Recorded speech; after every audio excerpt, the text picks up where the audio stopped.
Nessa aula, nós vamos trabalhar os conceitos de simulações e de modelagem estocástica. Para isso, vamos considerar o problema de um lançamento de uma bola. Esse lançamento ele pode ser modelado através dessa equação. Então, nós temos um modelo para o lançamento e, dadas as condições iniciais S0 e V0, é possível determinar de maneira completa o comportamento do sistema. Lembrando que esse sistema ele é representado por esse modelo. O que nós temos, então, é que, dadas as condições iniciais, nós sabemos exatamente o ponto onde a bola vai cair.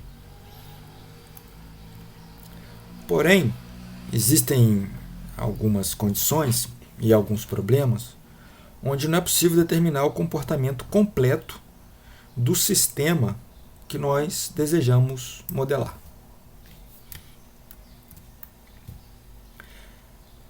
Vamos supor, então, que nós vamos estudar o mesmo problema do lançamento da bola, porém com um campo de vento variável. O que acontece, então, é que cada lançamento da bola pode ter um resultado diferente, dependendo da força e da velocidade do vento. E o que acontece aqui é que o vento ele se comporta de uma forma que a gente não consegue prever. Como consequência, cada resultado pode ter cada lançamento pode ter um resultado diferente. A questão que surge é como tratar esse tipo de problema. Nesses casos, onde existe uma interferência de algo externo que nós não conseguimos modelar completamente. Vamos então pensar em algumas alternativas. A primeira dela é fazer uma estatística do comportamento do vento. Por exemplo, nós podemos trabalhar as seguintes hipóteses. Em 10% dos lançamentos, o vento tem uma velocidade média de 5 metros por segundo, com uma variação para mais ou para menos de 1 metro por segundo.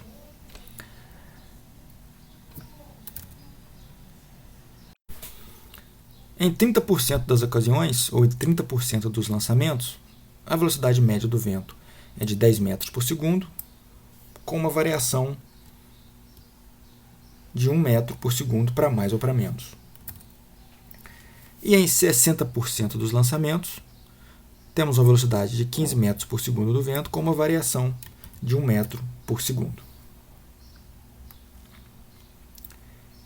Em alguns casos, essa estatística do comportamento aleatório ela é derivada das hipóteses que lançamos sobre o problema.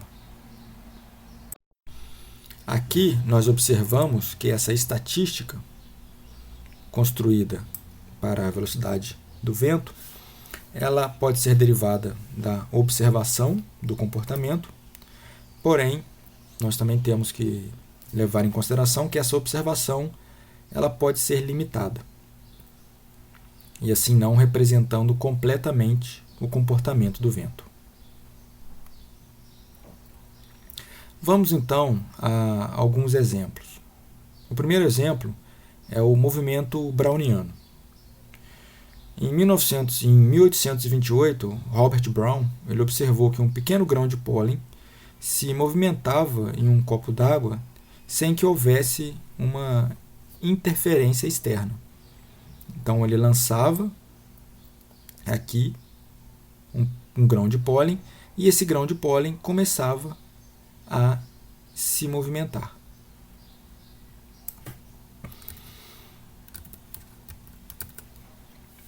À época, não se sabia explicar o motivo desse movimento.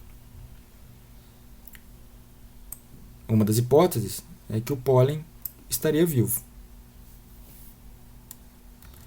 Porém, ou uma outra consideração é que haveria uma interferência externa impossível de se evitar.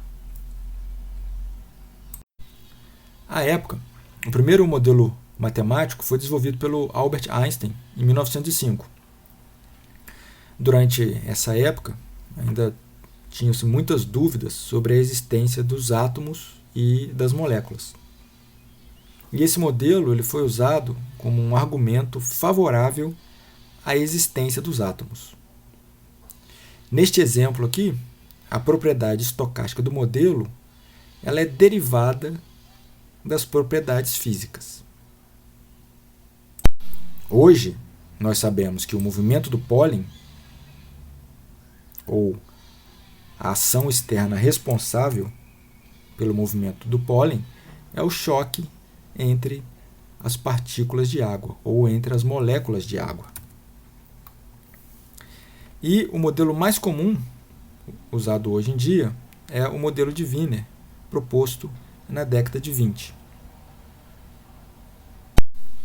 E o Wiener ele provou que a trajetória do movimento browniano teria um comprimento infinito entre dois pontos quaisquer, e que o caminho traçado pela partícula formaria não uma linha, mas um plano.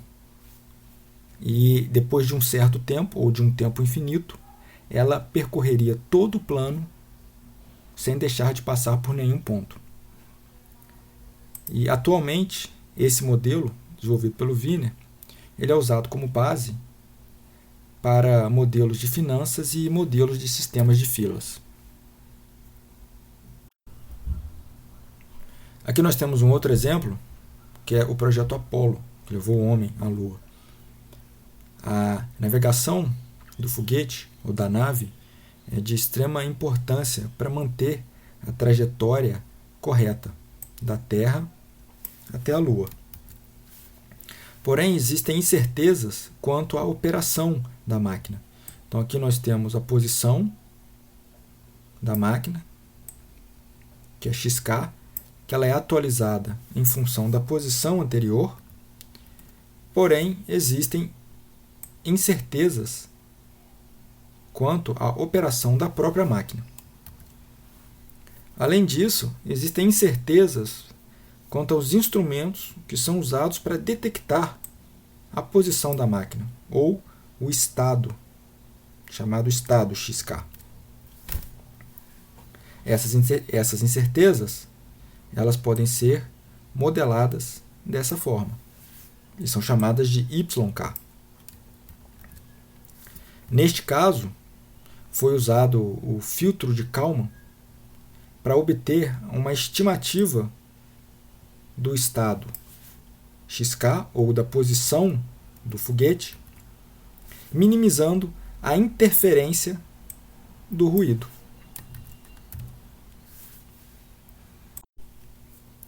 Um outro exemplo são os modelos de sistemas de filas.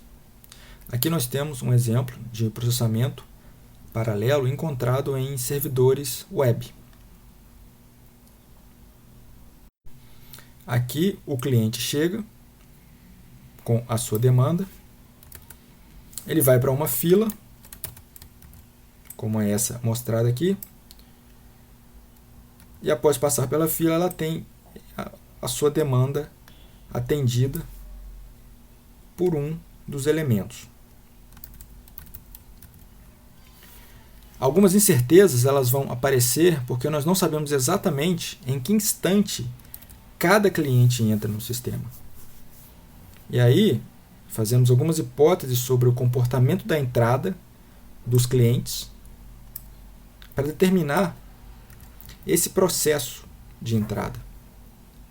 O problema aqui é determinar uma política de controle que economize energia e que atenda de forma adequada todos os clientes. Observem que a maneira mais ingênua de se resolver este problema é manter todos os servidores ligados. Porém, isso vai demandar muita energia e vai aumentar o consumo de energia. Porém, se não houver um número adequado de servidores ligados, os clientes podem esperar muito tempo na fila, o que prejudica o desempenho do serviço. Existe, então, um compromisso entre a demanda pelo serviço e o número de servidores ligados para atender a essa demanda.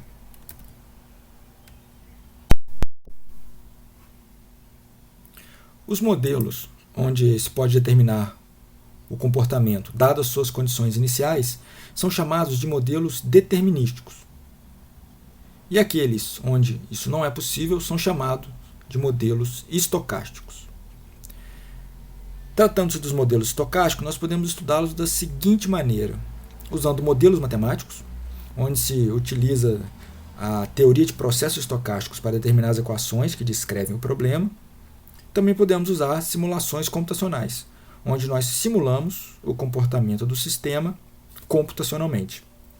Aqui cabe observar que essas duas abordagens não são completamente independentes e pode haver uma relação entre elas. Os métodos de Monte Carlo são usados para medir certas quantidades de interesse através de simulações. Os pioneiros foram von Neumann e Metrópolis, e também que em 1946 desenvolveram esses métodos para o projeto Manhattan, que foi o projeto da bomba atômica. Eles desenvolveram esses métodos para simular colisões entre nêutrons. E assim, eles introduziram o nome Monte Carlo, associado ao cassino, ao famoso Cassino de Mônaco. A ideia desse método é simular o comportamento de um sistema várias vezes e medir a ocorrência de algum evento de interesse. No caso do exemplo do lançamento da bola, que nós assistimos no começo desse vídeo, as variáveis de interesse são a distância média percorrida e a variância dessa distância. Outra variável de interesse, ou outro evento de interesse, é a probabilidade de a bola ultrapassar uma determinada distância x. Embora esse método seja extremamente simples, ele é muito útil para determinar o comportamento de sistemas ou de modelos ou de problemas estocásticos. Como exemplo, nós veremos os métodos de Monte Carlo, ou como eles podem ser usados para aproximar integrais. O nosso sistema estocástico vai consistir de números que aparecem de forma aleatória dentro de uma caixa, distribuídos de maneira uniforme. Podemos, então, com isso, medir áreas ou volumes através dessa simulação. A ideia do método, então, é gerar vários números aleatórios dentro de uma caixa para aproximar a integral. Aqui nós temos, então, como exemplo, uma função que é representada por essa curva, onde deseja-se fazer a integral entre o ponto A e o ponto B. Nós sabemos que a integral dessa função f de x entre os pontos A e B representam a área sobre a curva. O procedimento, então, é bem simples. Determinamos uma caixa com a base AB e com altura m. E dentro dessa caixa, geramos números aleatórios, como, por exemplo, este ponto P, e verificamos a seguinte condição: se o ponto está abaixo da curva ou se ele está acima da curva. E nós repetimos, então, este procedimento várias vezes. Dessa forma, nós podemos construir a seguinte relação. A área debaixo da curva, dividida pela área do quadrado, pode ser aproximada pelo número de pontos debaixo da curva pelo número total de pontos gerados. Observem que temos aqui um procedimento extremamente simples para substituir os processos de integração. Aqui nós temos, então, o algoritmo para o método de Monte Carlo para o cálculo de área ou de volume. Neste caso, o algoritmo ele está apresentado para o cálculo de uma área bidimensional. Como entrada, então, nós temos os valores de A e B, que são os intervalos de integração, M, que é um número escolhido pelo usuário, f de x, a função a ser integrada, e n, um número de pontos a ser gerados. Em 2, nós iniciamos um contador. Em 3, entramos em uma estratégia, em uma estrutura de laço. Então, para a variável i, de 1 até o número total de pontos, nós geramos dois números aleatórios, xi e yi, de modo que atendam a essa condição. Ou seja, o x deve estar dentro do intervalo de integração e o y deve estar entre 0 e o número m escolhido pelo usuário. Depois de gerado o número aleatório em A, em B nós verificamos a condição. Se o valor de y, que foi o número aleatório gerado em A, for menor do que a função aplicada em xi, nós acrescentamos o contador. Observem que essa condição indica que o ponto está debaixo da curva. Ao incrementar o contador, nós estamos contando a quantidade de pontos embaixo da curva. Após finalizar o laço, aqui em 3, no passo 4, nós retornamos a área através dessa conta. Observe que esse cálculo demonstra o seguinte. Aqui nós temos a área total do retângulo. Observem que B menos A é a base do retângulo e M a altura do retângulo. E observem que a relação K sobre N, ou esse valor K sobre N, é a relação dos números, do número de pontos abaixo da curva e o número total de pontos gerados. Nós temos, então, que o resultado da integração, ou a área abaixo da curva, é uma proporção, é uma parcela da área total do retângulo. Aqui nós temos um exemplo. Temos a função cosseno de x, com o intervalo de integração menos π sobre 2 até π sobre 2. E nós sabemos que nós podemos afirmar que o cosseno de x vai estar entre 0 e 2 dentro desse intervalo. E aqui nós temos o resultado da simulação do processo de Monte Carlo com um número variável de pontos. Observem que, ao variar a quantidade de pontos, nós temos também uma variação no valor dessa integral.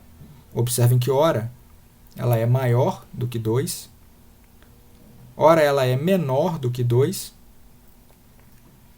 e com 10.000 pontos, nós conseguimos aproximar o valor exato dessa integral com até 2 casas,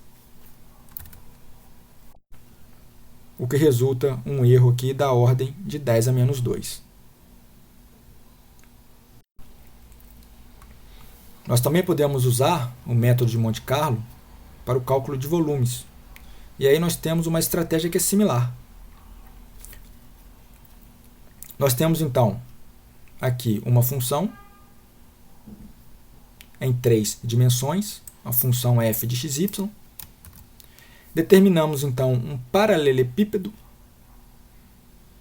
com as bases b-a por d-c em uma determinada altura que vai ser escolhida pelo usuário. O procedimento é similar.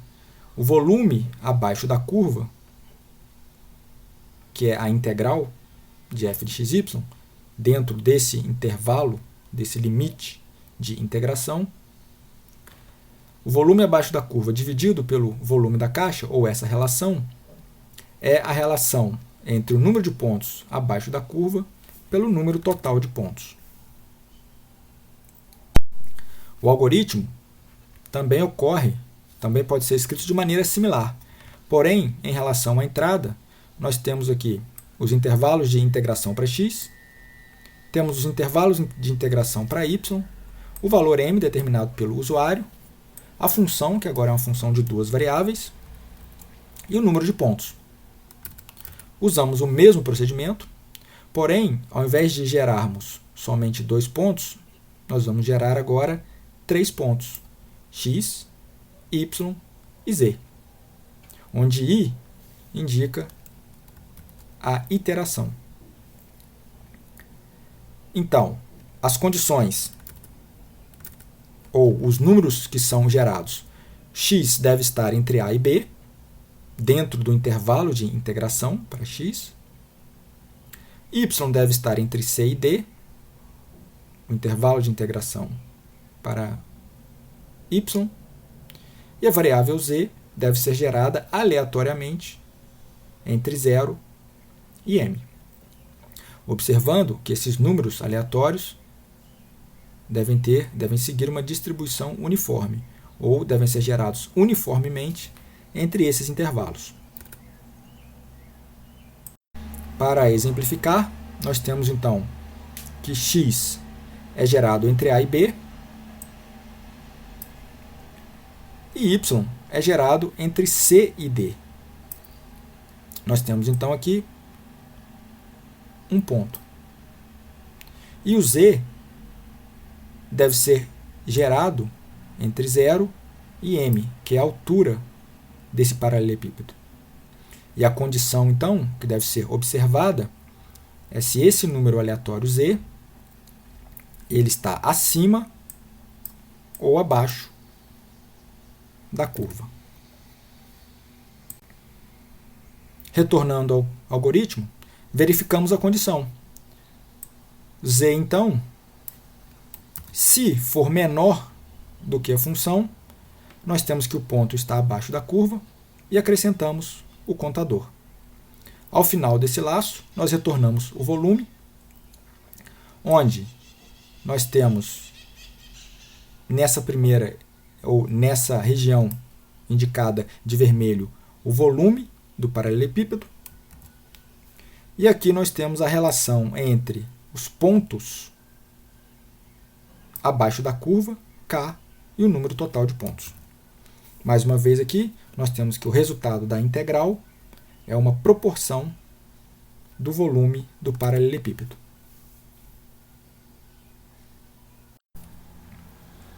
Aqui nós temos um exemplo da aplicação do método de Monte Carlo para o cálculo de áreas e volumes. O objetivo aqui é calcular o volume abaixo dessa esfera. As condições são as seguintes: x entre 0 e 1, y entre 0 e 1 e z entre 0 e 1. Observem que nessas condições nós temos aqui o primeiro octante dessa esfera. Aqui então nós temos o resultado do método de Monte Carlo com a variação do número de pontos. Nós percebemos aqui que com um número pequeno de pontos, entre 100 e 300, nós temos um valor distante do valor exato da integral, que é π sobre 6. À medida que a quantidade de pontos aumenta, nós conseguimos aproximar com um pouco mais de precisão o valor da integral. E como vocês podem perceber aqui, para que nós tenhamos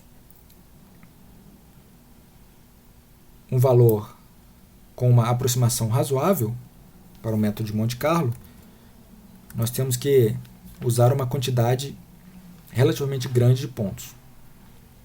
Este mesmo procedimento que nós mostramos aqui para o cálculo de integrais em 2 e em 3 dimensões pode ser usado também para o cálculo de integrais em n dimensões.